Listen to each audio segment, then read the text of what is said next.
बच्चों, मैं आप लोगों से बात कर रहा हूँ about dissolution of a partnership firm.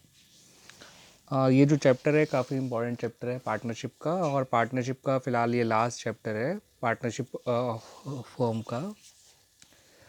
तो अकाउंटिंग फॉर पार्टनरशिप में ये आखिरी चैप्टर आपका होता है जिसका नाम है dissolution of a partnership firm. तो देखिए, dissolution of a partnership firm का मतलब क्या होता है। तो इन्होंने कहा है जैसा यहाँ पर कि dissolution of partnership firm means business of the firm is discontinued, यानी फर्म का जो बिजनेस है वो डिसकंटिन्यू हो चुका है, यानी क्लोज हो चुका है।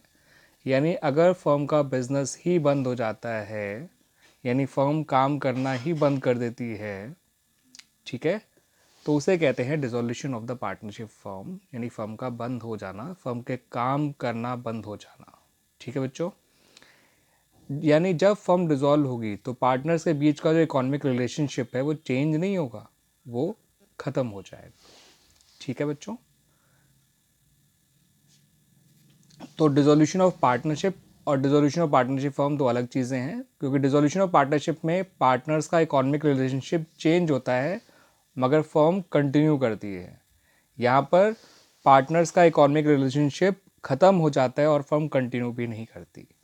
तो अगर आपसे कोई पूछे कि डिसोल्यूशन ऑफ पार्टनरशिप और डिसोल्यूशन पार्टनरशिप फर्म में क्या फ़र्क है, तो आप कह सकते हैं कि डिसोल्यूशन ऑफ पार्टनरशिप में पार्टनर्स के बीच का इकोनॉमिक रिलेशनशिप चेंज होता है और फर्म कंटिन्यू करती है, मगर डिसोल्यूशन ऑफ पार्टनरशिप फर्म में पार्टनर्स के बीच का इकोनॉमिक रिलेशन ख़त्म हो जाता है, it comes to an end firm भी डिसकंटिन्यू हो जाती है, फर्म भी अपना ऑपरेशन बंद कर देती है, फर्म को भी बंद कर दिया जाता है। ठीक है बच्चों, तो देखिए इंडियन पार्टनरशिप एक्ट 1932 के सेक्शन 39 ने किस तरह से डिफाइन किया है डिसोल्यूशन ऑफ पार्टनरशिप फर्म को। उसने कहा है dissolution of the partnership firm means dissolution of partnership among all the partners in a firm, यानी सभी पार्टनर्स के बीच में डिसोल्यूशन हो जाना, पार्टनरशिप का डिसॉल्व हो जाना।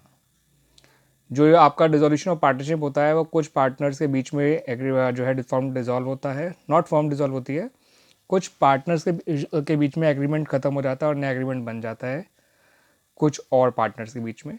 ठीक है, जिसमें कुछ हट जाएंगे या कुछ नए जुड़ जाएंगे, लेकिन डिसोल्यूशन ऑफ पार्टनरशिप में हम कह सकते हैं सभी पार्टनर्स के बीच के जो पार्टनरशिप एग्रीमेंट है वो बिल्कुल पूरी तरह से ख़त्म हो जाता है। It is an end of partnership agreement, not a change of partnership agreement.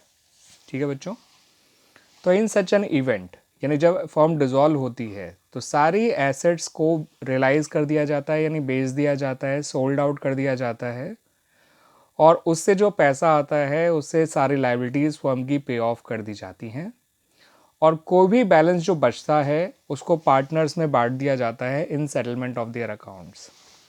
उनके अकाउंट्स के सेटलमेंट करते जो है करना होगा। जब फॉर्म बंद करेंगे तो आपको अपनी लाइबिलिटीज़ को भी पे ऑफ करना पड़ेगा, और पे ऑफ करने के लिए पैसा कहाँ से आएगा, लाइबिलिटीज़ को पे ऑफ करने के लिए पैसा आएगा एसेट्स को रियलाइज करके। ठीक है बच्चों, कोई पैसा बच जाएगा तो अमंग द पार्टनर्स बांट दिया जाएगा उनके प्रॉफिट शेयरिंग रेशियो में, और अगर कम पड़ जाएगा तो वही पैसा फिर पार्टनर्स को लाना पड़ेगा, ठीक है, फ्रॉम देयर प्राइवेट एसेट्स, क्योंकि हम जानते हैं in case of partnership the liabilities of partner are unlimited. Because of these unlimited liabilities अगर कोई शॉर्टफॉल पड़ जाता है एसेट्स का while making the payment of liabilities, then the difference has to be brought in by the partners from their private assets।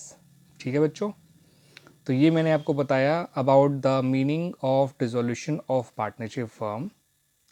इस video में इतना ही रखते हैं बच्चों। आई होप आपको ये इंट्रोडक्टरी वीडियो अच्छी तरह समझ में आया होगा बच्चों। Thank you.